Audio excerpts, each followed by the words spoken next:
G'day legends, Blake here with another video, and today I want to tell you the story of Lucky the goldfish. So let's jump straight into the video. So I was reminded of this story when I was taking out a 3-foot aquarium that was here to put this cupboard in here. I scooped all the substrate off. It previously had my Tropheus, which are just over here. Don't worry, I'm not getting out of the hobby or anything like that. I'm just kind of moving some stuff around at the moment, and I wanted some more storage. So I put a cabinet there. And when I packed up the tank, I scooped all the substrate out and I put it into this bucket here. And anybody who has had fish for long enough and packed up tanks, set up other tanks and all that, I noticed when I was looking at the bucket a couple of days later, there was a bunch of little fry in here swimming around. Little Tropheus fry. That's a guppy fry for some reason. But it made me think of the story of Lucky the goldfish. Also, I will be taking these out of the bucket immediately after this video. So the story of this goldfish here is one of complete accident and really one that's pretty miraculous. So one thing about me is every single year I actually set up some outdoor ponds. You can see one right there. I love setting up outdoor ponds because they're just so easy. It's great to get outdoors in summer, and you know, the fish just seem to absolutely thrive in them. And one year, if we go back 2 or 3 years, I set up a couple of these, like 4 or 5 of them. It wasn't even in this house yet. And I decided to put some goldfish in one of them.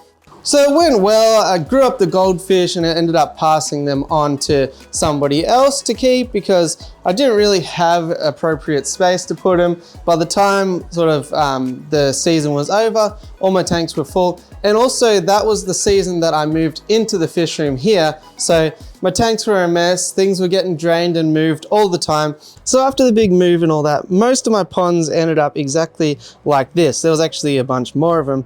But of course, at this time it was getting cooler. So it's time to pack the ponds up and move everything inside. So I just left it exactly like this. There was a tiny little bit of water in this pond here, like barely covering, like sort of just up to here. And this piece of limestone, and there was a few acrylic spawning mops in there, which is important. But unbeknownst to me, I just left everything like this, let it go through winter, didn't even come out here once because really this is just kind of an area for storage.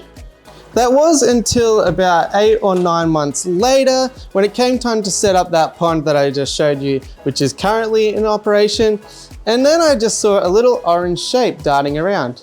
And hence the name Lucky the goldfish. This poor little guy survived an entire winter outside in a puddle with no food, no water except for, I guess, some rain, and just kind of just survived off green water, bugs, and anything else that fell into the pond.